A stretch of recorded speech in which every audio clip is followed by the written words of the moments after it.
చెప్తే ఈ చెబుతూ వదిలేస్తాం. అలా 3 నెలల పాటు ఈ బిజినెస్ చేద్దాం అంటే ఏమాత్రం కూడా తీసుకోలేదు. అలాగే నాకు సెన్సిటివ్ సమస్య ఉండేదండి ఎప్పటి నుంచో. 130 రూపాయలు పేస్ట్ వాడితే కానీ ఆ సెన్సిటివ్ సమస్య తగ్గేది కాదు.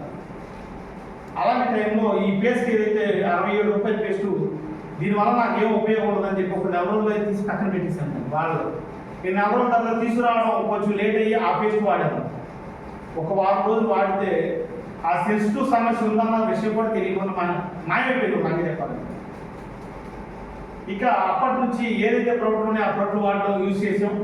అలాగే మా అమ్మగారికి సెన్సిటివ్ జలుబు ఎక్కువగా ఉండేది.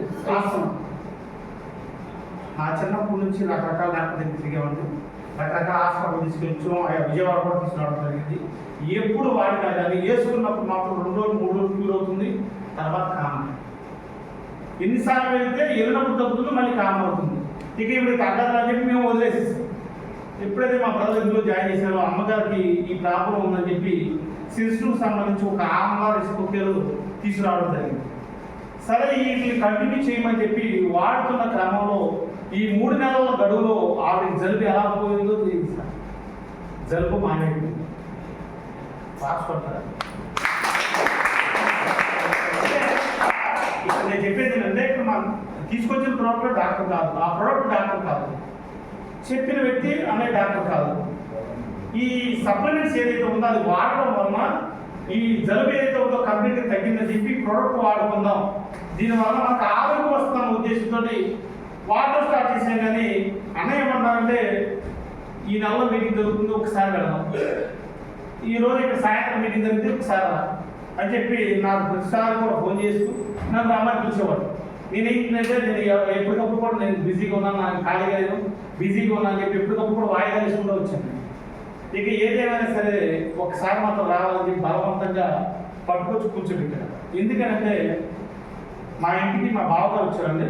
మా బావగారు వస్తే అతనికి నాకు కూర్చోబెట్టి ఇట్లా సోపులు షాంపుల గురించి చెప్పాడు. నేను పెద్దగా వెళ్ళి కూర్చున్నా కానీ నా మైండ్గా వేరే సాట ఉంది, ఇక్కడ లేదు, మంచిగా ఇక్కడ ఉన్నా. అవన్నీ చెప్పాడు. సరే అని ఇంకొంటే ఇద్దరం కలిసి మా బావగారు ఏమన్నారంటే, సరే నేను హైదరాబాద్ ఉండేది, నేను వెళ్ళగానే ఆధార్ కార్డు పంపిస్తాను బాబా, వెళ్ళి నేను ఏసీ అప్పుడు ప్రోడక్ట్ తీసుకుంటాను. ఆయన ఓకే అన్నాడు. ఇక చెప్పడం అయిపోయింది. మరుసనాడు మా అన్నయ్యేమో స్కూల్కి వెళ్ళిపోయాడు, నేను మా బాబా ఇద్దరు ఇంటి దగ్గర ఉన్నాం. ఇక ఆయనతో నేను చెప్పింది ఏంటంటే, బాబా ఈ బిజినెస్ చేయమన్నాడు, దీంట్లో 1,00,000 కోట్లు వస్తాయి అంటున్నాడు, దీన్ని చేస్తే నేను ఏం సక్సెస్ అవుతాను బాబా అని చెప్పి ఆయన మైండ్లో మా అన్నయ్యకి ఇచ్చిన పాజిటివ్ మొత్తం కూడా తీసి పారేసి పూర్తిగా నెగిటివ్ ఎక్కిచ్చేసాను. ఇక ఇంటికి వెళ్ళాడు ఆయన, వాళ్ళ ఊరు వెళ్ళిపోయాడు. ఫోన్ చేస్తే ఫోన్ ఎత్తట్లా. ఏంటి తేడా, ఎక్కడ జరిగింది, అప్పుడు పాజిటివ్గా ఉన్న వ్యక్తి ఎందుకు మారాడని చెప్పి ఎంక్వైరీ చేస్తే అక్కడ తేడా జరిగింది ఏంటంటే నేనే తేడా చేశాను. అంటే ఎక్కడ వాళ్ళ మార్చదు, ముందు ఇంట్లో వాళ్ళ మార్చాలని చెప్పి బలవంతంగా, అంటే నేను ప్రతి మంగళవారం మోపిదేవి గుడికి వెళ్తానండి. గుడికి వెళ్ళి వచ్చి ఇంట్లోకి వెళ్ళకుండానే కారు తీసుకొచ్చి అక్కడ పెట్టి ముందు ఇమీడియట్గా కావలేదు, ఏ పనున్నా తీసి పక్కన పెట్టి అని బలవంతంగా ప్రతి నెల జరిగే 3వ తారీఖు ఛాంపియన్ డేకి తీసుకురావడం జరిగింది. ఇక అక్కడికి వచ్చిన తర్వాత కూడా ఏంటంటే ఒక్కొక్కరు స్టేజ్ మీద 10,000 అంటారు, 20,000 అంటారు, 30,000 అంటారు, 1,00,000 అంటారు. మైండ్ తీసుకోవడం 1,00,000 యాక్సెప్ట్ చేయట్లా. ఇంకో వ్యక్తి వచ్చాడండి, వచ్చి నేను జాయిన్ అయింది 5 సంవత్సరాలే, నేను ఎవ్రీ మంత్ నెల 9,20,000 రూపాయలు తీసుకుంటున్నాను. అయినా సరే తీసుకున్నానంటే ఫస్ట్ సార్ ఐడెంటిటీ కార్డు, 2వ సార్ జాగ్వర్ కాదు అని చెప్పాను. జాగ్వర్ కారుతో నేను వచ్చానన్నా, నాకు డౌట్ అనుమానం. మళ్ళీ కిందకి వెళ్ళి చూశాను ఉందా లేదా, కిందకి వెళ్ళి చూస్తే జాగ్వర్ కారు అంటే ఈయన నా కోసమని చెప్పట్లేదు, నేనేదో రెస్టేజ్ చేయాలని నాకు చెప్పట్లేదు. దగ్గర 600-700 మంది జనం ఉన్నారు. ఇక వెళ్ళి చూసి వచ్చిన తర్వాత వీడు నా కోసం చెప్పట్లేదు, 100% వీళ్ళు హెచ్వైఆర్ కాబట్టి చెబుతున్నారు అని నమ్మి సార్ చెప్పిన ఆ రోజు విన్నాను. వీడు వచ్చిన తర్వాత నా పరిస్థితి ఏంటంటే, అంతకుముందు బిఫోర్ నేను చేసే వ్యాపారం ఎలాంటిదంటే, నేను 2000 సంవత్సరం నుంచి స్టార్ట్ చేసిన వ్యక్తిని 20 సంవత్సరాల పాటు బట్టిని ఏదైతే చేసుకుంటూ వెళ్తున్నాను. ఏ బట్టి ఎలా తయారు చేయాలి ఏంటనేది కూడా అంత సీరియస్గా ఉందన్నమాట. ఆ పర్సన్నే ఒక 10 సంవత్సరాల తర్వాత ఏమైందంటే మా వ్యాపారం నిదానంగా డల్ అయిపోయి పెట్టి డబ్బులు కూడా రావట్లేదు, లాస్ ఎక్కువగా వస్తుంది, లాభం రావడం మానేసింది. అందుకని చెప్పి మేము ఏం చేసామంటే, నేను ఇందులోకి రాకముందే ఒక 3 సంవత్సరాల బిఫోర్ ఏదైనా పెట్టుబడి పెట్టడం వ్యాపారం ఉందా, పెట్టుబడి పెట్టకూడదు, ఎందుకంటే దీంట్లో పెట్టుబడి పెట్టడం ఆడలే రావట్లేదు అని చెప్పి మేము ఐరన్ షాప్ సిమెంట్ షాప్ వెళ్ళడం చూసాం. ఎక్కడ దానికి కూడా డిపాజిట్ చేయాలి.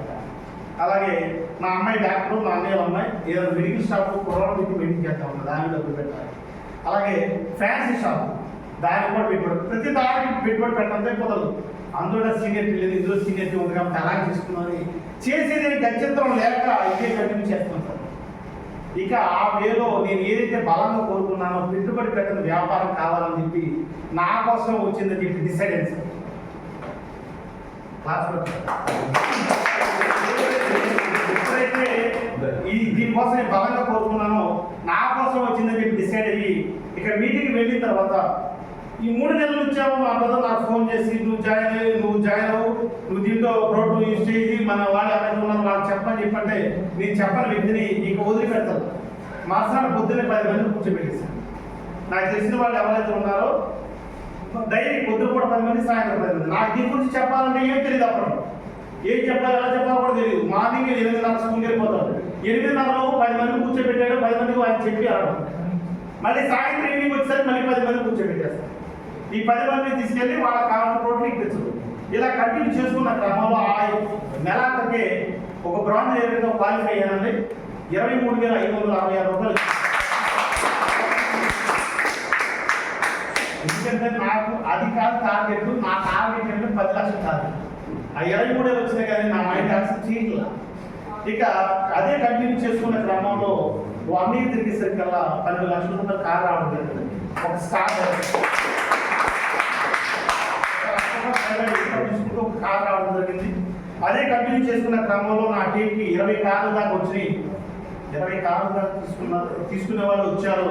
అందులో 12 కార్లు రోడ్ల మీద తిరుగుతున్నాయి, 8 కార్లు వచ్చే సంవత్సరం.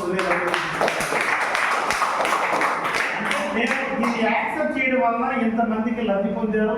ఇంతమంది అంటే 10,000 నుంచి 2 లక్షల రూపాయలు తీసుకునే వాళ్ళు నా టీంలో 2,000 మంది పైగా ఉన్నారు.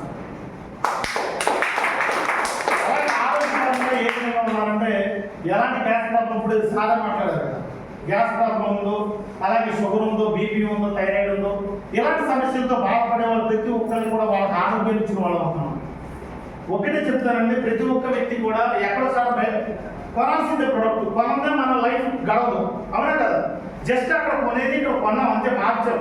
ఆ షాపు మార్చి ఆ షాప్ కావాలి షాపు కొన్నాం. ఎందుకంటే ఆ షాప్ మా తాత కట్టలేదు, ముత్తాత కట్టలేదు, సంతకి ఎవరు కట్టలేదు, ఆల్రెడీ కొన్నాము. ఒక టీవీలో పేపర్లో చూసి అడ్వర్టైజ్మెంట్ చూసి కొన్న ప్రొడక్ట్ దాన్ని మానేసి ఇక్కడ కొనడం వలన ముందు ఆరోగ్యం వచ్చిందండి. దాన్ని షేర్ చేసుకుంటూ వెళ్ళడం వలన ఇవాళ ఎవ్రీ మంత్ నెల 2 లక్షల రూపాయలు సరిపడి ఆరోగ్యం. చాలా మంది ఏంటంటే ఏం చెప్తారంటే ఈ ప్రోడక్ట్ ఆల్రెడీ నేను వాడాను, ఆల్రెడీ నేను వాడేసాను, ఆల్రెడీ నేను జాయిన్ అయ్యాను, ఆల్రెడీ మా వాళ్ళు తెలిసిన వాళ్ళు జాయిన్ అయ్యారని చెప్తారు. అవునా కదా, తెలిసిన వాళ్ళు జాయిన్ అయ్యారు, ఆల్రెడీ జాయిన్ అయ్యి మానేశారు, మానేశాడు అంటారు. మనం ఎవరు మాట వింటాం? ఖచ్చితంగా ఎవరైతే చెప్పారో మానేశారో మానేశ్వరు మాట వింటాం. ఎందుకంటే మన మైండ్లో భూమి మీద మన సొసైటీలో అంతా ఉన్నది నెగుతూనే, ఒరే నువ్వు చేయొద్దు ఓడిపోతావు, ఒరే నువ్వు చేయొద్దు ఓడిపోతావు, నువ్వు చేయొద్దు ఓడిపోతావు అని నెగుతూనే బయట ఉంటుంది. ఇప్పుడు అదే స్కూల్కి మన పిల్లలు పంపించాము, స్కూల్కి మన పిల్లలు పంపిస్తున్నాం కదా, పంపించిన టైంలో పంపించే వాళ్ళని మనం చదువుకు వెళ్ళి మానేసిన వాడు ఉంటాడు, చదువు వెళ్తూ కలెక్టర్ అయిన వాడు ఉంటాడు, అదే బడికి వెళ్తూ కలెక్టర్ అయిన వాడు ఉంటాడు, అలాగే ఒక జాబ్ చేసి పర్సన్ కూడా ఉంటాడు. మరి మనం మన పిల్లల్ని ఎవరు నేర్చుకోవాలి? 3 అక్కడ 3 ఆప్షన్ ఉంది. మానేశ్వరుడు ఉంటాడు, వ్యవసాయం చేసుకుని ఉంటాడు, అలాగే ఏదైనా కంపెనీకి వెళ్ళేవాడు ఉంటాడు, కలెక్టర్ అయిన ఉంటాడు. మరి మనం ఈ నలుగురు ఎవరు నేర్చుకుంటాం? మరి మన పిల్లలు పంపిస్తాయి మానేశ్వరుడు ఎందుకు ఇచ్చుకో మనం? మన అబ్బాయి కలుపు రావాలి. ఎందుకు కావాలి? మనం ఇక్కడ ఓడిపోతామని చెప్పి పక్క వ్యక్తిని చూసినప్పుడు, పక్క వ్యక్తిని చూస్తున్నాం కదా, ఆల్రెడీ పక్క వ్యక్తి మానేశాడు, ఆల్రెడీ ఫెయిల్ అయిపోయాడు. ఫెయిల్ అతను అయ్యాడని చెప్పి నువ్వు కూడా అవుతామని చెప్పి డిసైడ్ అయిపోయావు. అతను ఆల్రెడీ అయిపోయాడు, నేను కూడా ఫెయిల్ అయిపోతాను డిసైడ్ అయ్యావు కదా, నువ్వు అదే పార్టీ చేసుకోవచ్చు కదా. ఇక్కడ మా అబ్బాయి కూడా కలెక్టర్ అవుతాడు, మా అబ్బాయి కూడా ఇంజనీర్ అవుతాడని చెప్పి ఎందుకు డిసైడ్ చేసుకున్నా అంటేమో ఇక్కడేమో ఫెయిల్యూర్ చూడలేదు, పిల్లల దగ్గర ఫెయిల్యూర్ చూడవు, నీ దగ్గర పుట్టిసరికి మాత్రం ఫెయిల్యూర్స్ వస్తుంది. ఒక్కటే చెప్తానండి, మనం గెలవాలంటే గెలిచిన వాడిని గెలవాలంటే గెలిచిన వాడిని వాళ్ళని వాడు ఎలా చేశాడో మనం కూడా అలా చేస్తే మనం తెలుస్తాం. ఇక్కడ ఉంటేనండి మనం మధ్య తరగతి వ్యక్తులు, గొప్ప వాళ్ళైతే కాదు. ఎస్ఆర్ Yes. గొప్ప వాళ్ళంటే చెప్పండి. లేదు కదా, మనం మధ్య తరగతి వ్యక్తులు, మనకి పెట్టుబడి లేకుండా ఎటువంటి ఆపర్చునిటీ లేదు. ఇవాళ కష్టపడి మా తాత పనిచేశాడు, మా తండ్రి పనిచేశాడు, అంతకుముందు మొత్తం కూడా పనిచేశాడు. ఎవడో కూడా వేదిక ఎక్కి మీటింగ్ చెప్పింది లేదు. వాళ్ళ క్వాలిఫికేషన్ వాళ్ళ ఇంటి దగ్గర దాటలేదు. దాటిందా? దాటలేదు. ఓన్లీ అక్కడ దాకా ఆగిపోయింది. వాళ్ళ సంపాదన కూడా వాళ్ళ కుటుంబం పోషణ జరిగితే చాలని చెప్పి అలాగే ఆగిపోయింది. ఇవాళ మా లైఫ్ ఎలా ఉందంటే, మేము ఎక్కడికి వస్తే అక్కడ మా పక్కన ఫోటో దిగుతున్నారు. ఒక జస్ట్ 3 సంవత్సరాల జర్నీలో ఎంత మార్పు అంటే ఏ విధంగా చేంజ్ వచ్చిందంటే, మాలో స్టార్ట్ అయినప్పుడు మమ్మల్ని చాలా మంది ఏంటి మీరు ఇంత వ్యాపారం చేసే వ్యక్తులు, ఇంత బిజినెస్ చేసే వ్యక్తులు సోపులు షాంపులు పట్టుకుని తిరుగుతున్నారండి. ఆల్రెడీ మీకు వచ్చిన ఏదైతే నెగులు వచ్చినాయో అదే నెగులు మా దగ్గరికి వచ్చింది. మేము ఈ చెవుతో వదిలేసాము. మేము ఎవరు చూసామంటే విజయరాజు గారి కళలో కనబడతాం. ఆ విజయరాజు గారి చెక్కి నాకు కావాలి, ఎందుకంటే తెలిసిన వాడే చూస్తున్నాం. మేము ఓడిపోయిన వాడు వద్దు మాకు. అలాగే నెగ్గు చెప్పిన వాడు ఈ చెవుతో ఈ చెవుతో వదిలేడు మానేసాం, వదిలేడు స్టార్ట్ చేసాం. ఒకటే డిసైడ్ అయ్యామంటే ఏది ఏమైనా సరే నా లైఫ్ ఎలా ఉండాలంటే, నేను భూమి మీద నుంచి బయటికి వెళ్ళే టయానికి మా అబ్బాయి నెల ఇన్కమ్ ₹1 కోటి పైబడి ఉండాలని చెప్పి డిసైడ్ రావచ్చు. మీరు 10,000, 20,000, 30,000, 50,000 కావాలంటే ఇది చేయాల్సిన పని లేదు. జస్ట్ ప్రోడక్ట్ బాగుంటాయి కాబట్టి ప్రోడక్ట్ యూజ్ చేసుకోండి. దాని నుంచి ఇంకేం చేయొద్దండి. మీకు లక్షల కోట్ల రూపాయలు సంపాదించాలి, నేను సెలబ్రిటీలా మారాలి, నా ఫ్యామిలీ సెలబ్రిటీ ఫ్యామిలీలాగా మారాలి అంటే డిసైడ్ చేయండి. అంతేకంటే ఏదో వచ్చామా వెళ్ళామా మీటింగ్ విన్నామా అనేది వద్దండి. ఇక్కడ అంటే ఇవాళ జాయిన్ అయిన వ్యక్తి అయినా ₹1 కోటి పైబడి తీసుకునే వ్యక్తి అయినా ఒకటే వేస్టేజ్. అంతేదంటే మనం ఒకలాగా ఆయన ఒకలాగా ఉండదండి. ఇక్కడ వచ్చే ప్రతిదీ కూడా అంటే తీసుకునే ప్రోడక్ట్ కావచ్చు, ఇచ్చే మర్యాద కావచ్చు, రోజుకు ఒక విధంగా మారిపోతుంది. అలాగే టైం కూడా మన దగ్గర లేదు కాబట్టి నెక్స్ట్ సెక్షన్లో చెప్తామండి. మీరు ఒకటే చెప్తానండి, నేను మా అన్నయ్య చెప్పినప్పుడు నేను ఉన్నాను, మనసు ఎక్కడ ఉంది, నా మైండ్ సెట్ ఎక్కడ ఉంది. ఇప్పుడైతే మీరు అలా పెట్టుకోవద్దు, నేను చేసిన మిస్టేక్ మీరు చేయొద్దని ఒకటే చెప్తాను. మీరు ఎక్కడైతే ఉన్నారో మైండ్ సెట్ కూడా అక్కడే పెట్టుకోండి. దాని నుంచి మీరు ఏం చేయొద్దండి. మీ అబ్బాయిని ఏదైతే చెప్తాడో తూచే తప్పకుండా అడుగు వేసేసేయండి ఇలా. ఎందుకంటే ఆల్రెడీ బాట వేసేసాడు. బాటలో ముళ్ళున్నా రాళ్ళున్నా తీసేసి మీకు ఒక రహదారి చేశాడు. ఎందుకంటే ఇక్కడ మన సొంత నిర్ణయం తీసుకోవద్దు. మీరు చేసే ఫీల్డ్లో మీరు గొప్పలే, నేను కాదంటే మీరు చేసే ఫీల్డ్లో గొప్పలే. దాంట్లో బిగ్ స్టేజ్కి వెళ్ళిన వాళ్ళని కాదని నేను అనలేదు. మీరు వెస్టేజ్లో మాత్రం స్టార్టింగ్ ఒక 0. నా లేకపోతే అన్ని చిన్న పిల్లలతో సమానం. మీ అబ్బాయిని ఏది చెప్తే దాన్ని తూచే తప్పకుండా అడిగేయండి. మాకంటే త్వరగా రీచ్ అవ్వడానికి ఒకే ఒక ప్లాట్ఫామ్ వెస్టేజ్.